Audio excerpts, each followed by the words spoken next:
क्या ऐसा उस दुनिया में हो सकता है जहां फ्रांसीसी क्रांतिकारियों के लहू में, फ्रांस के गर्भ में, पीड़ा के साथ, भले ही पूर्ण न हो, भले ही आदिम न हो, लेकिन फिर भी सबसे मानवीय स्वतंत्रता का जन्म हुआ था?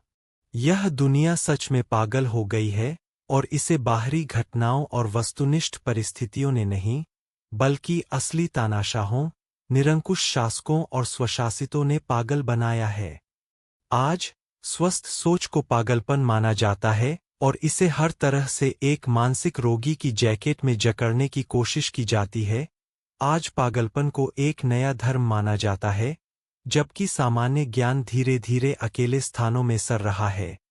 यह सर रहा है क्योंकि यह प्रकाश से वंचित है और अंधकार, नमी से भरा है, उसी निवास स्थान के निहित गुण है जहां इसे अपने हित और अपने जीवन के लिए छिपना पड़ता है। आधुनिक दुनिया में अब कोई जीवित कानूनी प्रणाली नहीं है, केवल उनके शव है, जिन्हें सत्ता में बैठे लोग सावधानी से जीवित के रूप में छिपाते हैं, और वे ऐसा निश्चित लाभ प्राप्त करने के लिए नहीं, बल्कि अक्सर अपना जीवन बचाने के लिए करते हैं। क्या हमारे पूर्वजों ने इसके लिए प्रयास किया था? क्या हम अपने वंशजों के लिए यही चाहते हैं? सत्ता हर इंसान में उसकी सबसे विकृत पक्षों को उजागर करती है।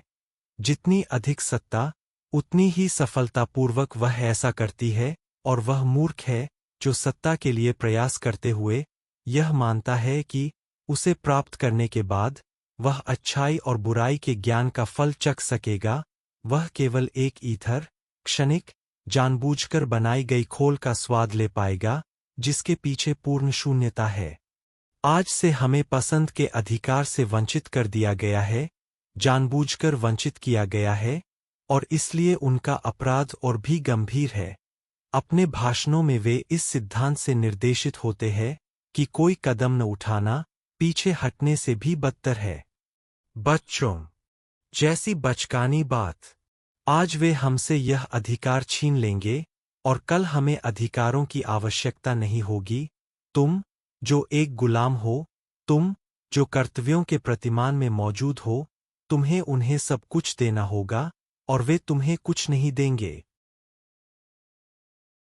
आश्चर्यजनक। और फिर भी नागरिकों के अधिकार राज्य के कर्तव्य है, और राज्य के अधिकार नागरिकों के कर्तव्य है। वे किसी भी कीमत पर इस सिद्धांत को समाप्त करना चाहते हैं, और फिर ऐसे ही कुछ और सिद्धांतों को नष्ट करके उस जानवर, लेविथान को बनाना चाहते हैं, जिसकी पूर्वी यूरोपीय सीमाओं के पास उपस्थिति हर समझदार सभ्य व्यक्ति को चिंतित करती है।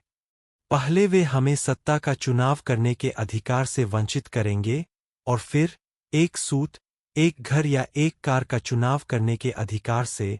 हालांकि यह पहले से ही हो रहा है, जब बाजार में सैकड़ों प्रस्तावों की रंगीनता के बजाय 2-3 ही अकेले चमकते हैं, जबकि पूरी तरह से राज्य तंत्र द्वारा विनियमित होते हैं।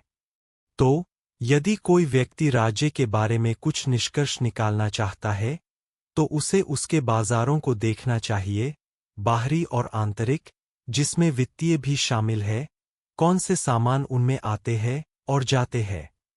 लेकिन क्या वे हमें सब कुछ से वंचित करके हमें सोचने, कल्पना करने और महसूस करने की क्षमता से मुक्त कर सकते हैं? वे इन प्रक्रियाओं को प्रभावित कर सकते हैं, उन्हें शुरू कर सकते हैं और रोक सकते हैं, लेकिन शुरुआत और अंत के बीच के अंतराल में उन्हें नियंत्रित नहीं कर सकते। तो इन सफ़ेद दीवारों को देखते हुए मैं सूरज की किरणें, वेरोनीज की हरियाली और गुलाब की लाल कोमलता को पहचानता हूँ।